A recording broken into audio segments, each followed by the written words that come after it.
Finance Committee meeting to order. Roll call.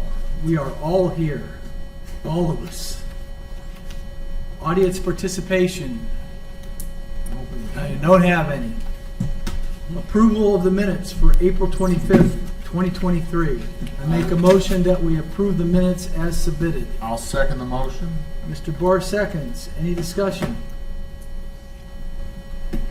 All in favor of approving the minutes from April 25th as submitted, say aye. Aye. Aye. Okay, unanimous. Items for discussion. Monthly income tax report. Good evening, everyone. So I know that I do a little presentation at each council meeting for income tax receipts. However, I felt that the committee deserved a little bit more detail and the breakdown. Income tax accounts for the vast majority of our revenue, 83% for the general fund specifically, and 54% of the overall revenue. So I just wanted to, this is the new report format. I might change it a little bit, make it a little bit nicer, but going forward, I'm going to present the breakdown of the collection breakdown. So withholding, individuals, net profit, what our penalty Great. and interest is per month, just so you guys have some more detail going forward. I will let you know I was notified by Rita last week that we are going to have a large refund. It's from a net profit distribution from 2 years ago where they overpaid. What can you define what large means? Is large 50,000 or 500,000? More than 50,000, less than 100,000.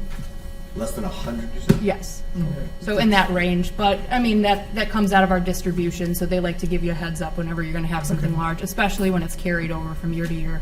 So this is from 2 years ago, and they had overpaid, and now, after they're doing all their reconciliation, they're owed that money. So Rita likes to just send us a heads up and just say, hey, your distribution's gonna be short next month, and here's why. So this will be the reporting format going forward. So just so we can see what the net receipts are minus any of the refunds, you can see what the penalty and interest that we collect is. And in the next portion of the presentation about items that are at the state level that have municipal impact, a lot of the things with the penalty and interest are going to be affected going forward. So does anyone have any questions on new format? Anything they don't like, would like to see? The one red number in here, the penalty and interest 2023 versus 2022, can you just speak to that? So, we have talked about the work from home provisions, which is something that I'll get into next. So we do have some of these larger refunds and the penalty and interest with some of those things. There are some cases pending before the Supreme Court that are going to have an effect on that. And there is some legislation at the state level that's going to have an effect on what cities are actually allowed to charge for penalty and interest going forward. Thank you. Is it possible for you to include the names of the top 10 employers? So the names of the top 10 employers are public record, however, the amounts of withholding are That's not. fine. So we can do a report like that. Or I'd like to see it at least a couple times a year to see if the same guys, okay, Cardinal Health. I expect Cardinal Health to be at the top in 2001. And at the Not on bottom. the list on 2023. That's the reason I'd like to look at it, just see who's in. Probably the schools are going to be number 2 or 3 every time. They're up there. This the city is one of the top Yep. 25. fine. But yeah, there's Just like to see the names. Mhm. And thank you. Anything else? Okay.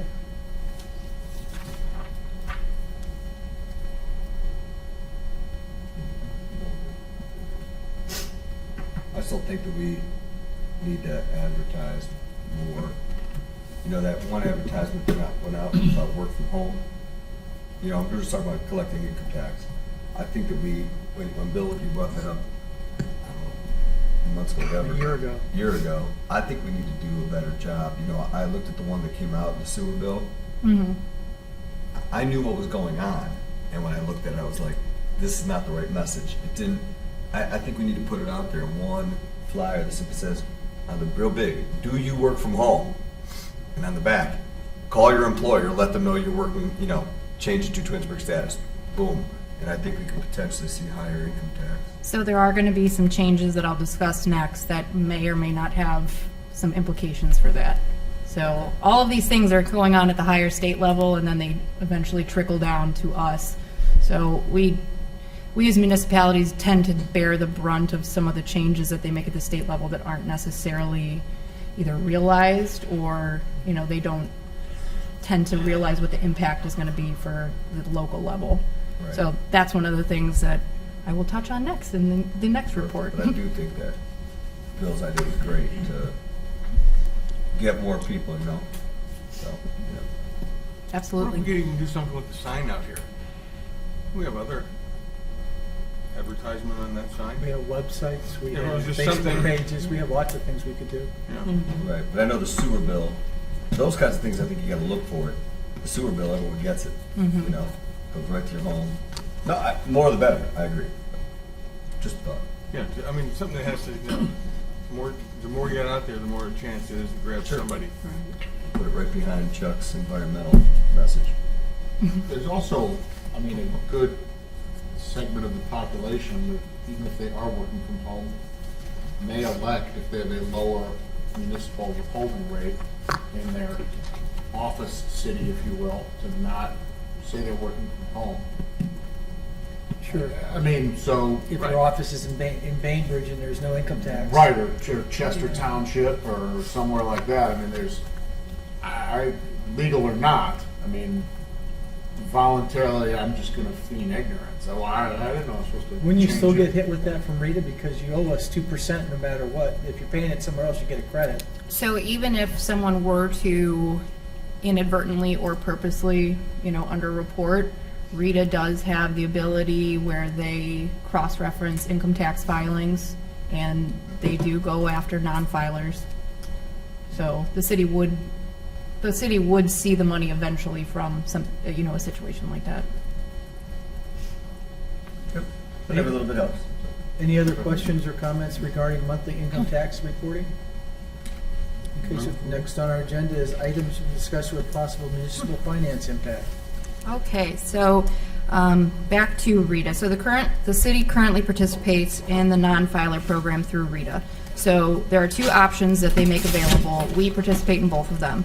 The first one is called the non-filer letter. So they mail to any non-filing person reminding them of their responsibility to file their municipal income taxes.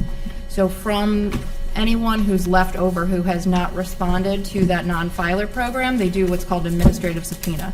So those are sent, and the non-filer is subpoenaed to present their documentation to a Rita representative. So they can either email it, fax it. If they choose not to respond to that, then they are subpoenaed into court. So it's kind of like the last step before you get called to municipal court for lack of failure. So I know that cities do prosecute. I haven't talked with the prosecutor about any cases that the city has had, but that's really like the last step for someone who has unpaid municipal income tax liability. So that has been a successful program. Those letters should be going out soon. I want to say they hit in mid to late July, and then they usually give like a 30-day period, and then if you don't respond to that, then you get another 30 days before the administrative subpoena. There was an annual meeting of the Regional Council of Governments, which I attended on June 15th in Brecksville. So Rita gets all of the member cities are invited to participate, and this time they had changes in their board of directors to vote on, and there was one provision to vote on which would allow for virtual attendance at meetings. It did not pass. They did not have the majority of member representatives.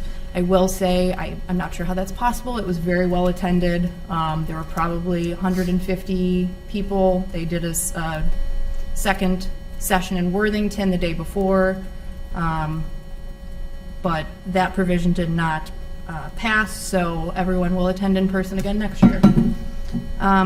So I wanted to address some items that are at the state level that are really going to have an impact on how the city operates financially. So the state operating budget, it was initially passed by the House. The Senate version went back to the House, and they could not concur on a lot of the changes that had occurred.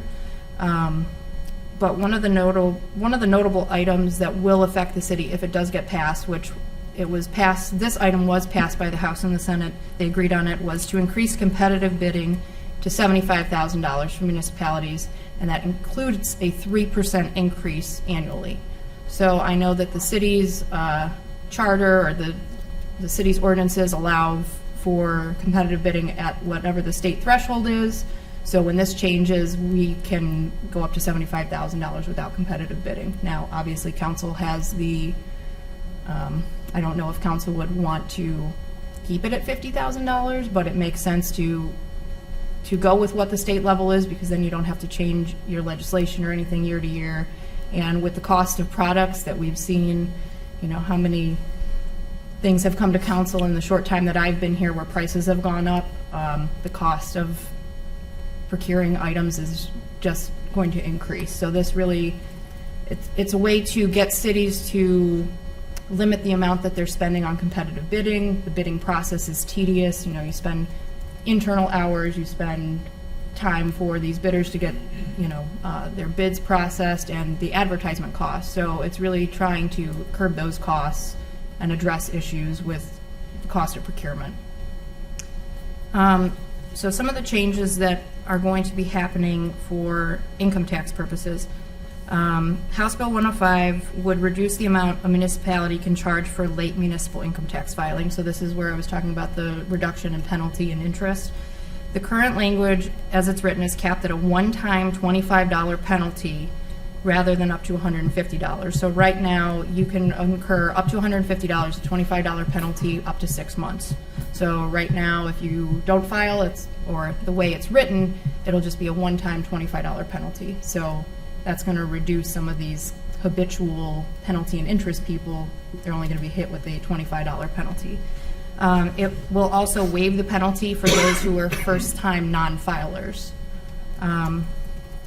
So there are also going to be some provisions. These will affect RETA more so than us because they handle the administration, about sending non-filing notices to taxpayers before the federal extension deadline. And if for some reason RETA were to do that, we would be liable for the expenses that the taxpayer would incur in trying to respond to their requests. So I don't anticipate that happening. RETA is very good at the administration portion of what they do. They are on top of, I mean, based on the presentation that they provided a couple weeks ago, the new improvements that they are putting into place, and some of the services that they're making available for residents and cities are really, really top of the line. And one of those things that they put into place that just came out a couple weeks ago is called FastPay. I don't know if anyone's used it. It's on their website. If you do have to go on and pay RETA, they usually make you create an account. You have to enter all of your information. Now they have a FastPay option where you can just go in, you put your, you put your account number from the bill they send you, and you just put in an amount. You don't have to create an account, and it handles everything on the back end. So they're just trying to create more ways to make it easier and more efficient for people to pay their taxes. House Bill 121 is going to hopefully modify municipal income tax apportionment formula. So this goes to the taxpayers who work in a different city than they live. It's going to allow businesses with remote workers to choose. They can either apportion their municipal net profit taxes where their business is located, or they can do it where their remote workers live. So it's giving businesses the option to choose. They're probably going to choose whichever one gives them a better tax benefit. That's really up to them. We have no say-so in that, but that will have an effect on us. A couple other smaller exemptions from income tax. House Bill 126 is going to exempt certain types of military pay, and House Bill 166 is going to subject foreign temporary workers to municipal income tax holding. And then the Schad case, which is the big case that's pending before the Ohio Supreme Court. There's hopefully going to be a decision in late summer or early fall. This is for taxpayers with 2020 refunds. they've had tax withheld for their principal place of work while they were working from home. So the Supreme Court is going to make a ruling on this, and Rita is holding, I want to say, they said somewhere in the $1 to $4 million range in refunds for cities that are pending just because of this case. So the city will probably see some type of activity based on however the Supreme Court rules. And then the last thing, Sub-House Bill 93 is trying to preempt municipalities from recovering unpaid utility charges. So the city does its own sewer billing. This is going to limit our ability to recover unpaid sewer charges from non-owner occupied properties. So if you are not living, if you are a landlord and you are lending out that house and your tenant has not paid sewer bills, this is an attempt to try and make it so that cities can't go after the tenants for those unpaid sewer charges. So the Ohio Municipal League has been doing a very big presentation because we are obviously not the only city that has some type of utility service. We do receive a good portion from property taxes for unpaid assessments. So I don't anticipate, from the way I look at it, that this is something that's going to pass, but it will be something that it will affect us if it does, because sewer billing, unpaid sewer billing charges, we're not going to be able to assess those to property taxes. So just for clarification on this, this is limiting the city's ability to recover these unpaid charges from the tenant or the property owner? From non-owner occupied properties. So if the tenant is the one who's responsible for the sewer bill and they're not paying it, we cannot go after the landlord and assess it on their property tax. So I'm not, Makes sense. Okay, so if I'm, does this apply to just single-family dwellings, or am I now a guy that's gonna buy all the commercial property in the city of Twinsburg and tell all the people that have to pay property or sewer bills commercially? I think it's just single-family residential. Okay, I mean, because it opens up a whole nother can of worms if it's, and there are a lot of big businesses that don't own the buildings in which they reside. I think the intent of what they were trying to get at is not on the commercial side. You know, you have someone who, for whatever reason, may be in dire straits, isn't able to pay their sewer bill, isn't able to pay other utility charges, and I think the state is looking for a way to help those aggrieved people, but not realizing, again, the detriment that it is to cities, because, you know, that is another income source that you rely on. And, you know, the city is paying for the maintenance of the sewer lines, and, you know, it's unfair that we're unable to collect on a use that, regardless if it's tenant or landlord, that has been using it. And this is going to change it so we can go after the landlord. No, so we can't. No, so we we cannot. can't. That's right. I want to make sure. Change that we can't go As a landlord, that doesn't make any sense to me. I can't even wrap my head around I why can't, they like- would introduce it, but Right?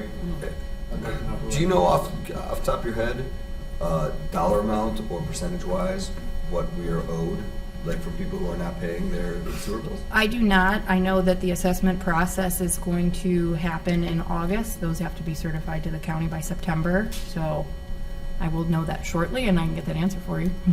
I mean, it just mind-boggling. Right. I mean, it doesn't even make, it doesn't even make So somebody sense. can pay rent to the property owner, but now the property owner is not responsible for all the sewer bills that the tenant is using. If this goes through. Right, I mean, but I would rent and never pay a sewer bill ever again as long as I live. I don't mean, anticipate it doesn't make going sense. through, I mean, when I did up this memo, it was mid-June, and that was on the fourth hearing. I don't think that it's going to go any further than where it's at. Like I said, Ohio Municipal, Is it on a House bill?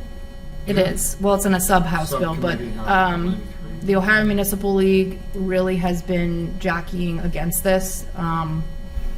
They do have a lot of, I want to say lobbyists, but I mean, they do compile data and information from all different cities for purposes of this, and they have been adamant and vehement about this not getting through. So I know in Cuyahoga County that the water bill and sewer bill has to stay in the owner's name. It has to.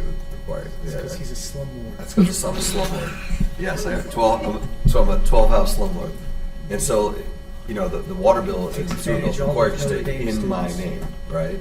So But here in Twinsburg, just so I understand, a tenant can transfer the sewer bill just like an electric bill or gas bill from tenant to tenant to tenant? So I don't know enough about our process here. So when I was at Solon, we did sewer billing, and you could have it one of two ways. You could have it in the, most of the time, the landlord would want the bill in their name, because then they just collect from the tenant, and if they have any issues. There were cases where you would have a tenant that would get it put in their name. You could also have it sent to the landlord as well. You know, ultimately, we didn't care who paid it as long as it got paid. Right. Are we able to pass legislation that the sewer department, that the bill has to stay in the person's name that is on the county record? Are we able to do something like that? Matt? We don't know that yet. I just checked with my lawyer. Just so you know, That's how it is in Cuyahoga County, Yeah. that the sewer bill is required, whoever's on the tax bill, whoever's on the owner of the property, the sewer bill has to stay in their name. I'd be happy to look into that some more with you, but I don't know off the top of my in head. a what- commercial what we can and situation, can't do on that front. in a commercial situation, almost all commercial situations, the tenant is paying all the utilities, they're paying directly, they're paying all the real estate taxes directly. Triple nine, right? Right. Water, sewer, the whole thing. Even in Cuyahoga County, they're paying the sewer bills and water bills directly. Right, but this is residential, not commercial, right? Yes. Correct. So I will say, like, working for Cuyahoga County, like the auto title division, we did have, like, we leased from a landlord a area in a shopping center, but all of the utility bills came directly to us and were in our name. So I don't know if, I just think it'd be neat if we could just make it so, at least for our own sewer, that it has to stay in the person whose name is on the county records. I'll check with Nate. I'm not sure what I'm not involved too much in our That'll check out, process sure. yet to know I guess whether that's some of that would required ultimately now. be dependent on what happens with this. That, and then, Could we change our own laws though? Could we have our own ordinance that Yeah, we're a says, charter city, we can do that. right? I'm sure we So can. we could change it so that. how do you police that though? And we Well, are at least going- if they don't pay it, then we could throw it on the, against the house. Yep. Wouldn't it be nice to see if it's a problem yet, though? That's what. What's the amount? Like, is this a problem or not? Are we, Well, that's the other thing, she's gonna look and say how much. you know, we is- spending $1,000 to fix a 50-cent problem, or is it really a Well, if they problem? didn't pay it for a year, it's, what, $60, $250? $250 a house per year roughly. Yeah. So it's, I bet it adds up pretty quick. bet I it's quite a I few. think in a residential situation, you could lien the property. That's- No, I was just You saying, could don't just- we just really need to see if this bill passes first? Because the way it is right now, we can go after it Well, what we're all. saying is that if, like Bill said, if we're a charter city, we could create our own. That's true, whether this House bill passes or not. Are we going to have a swearing-in ceremony at 6:30? We have 6 minutes to continue and get through this finance meeting.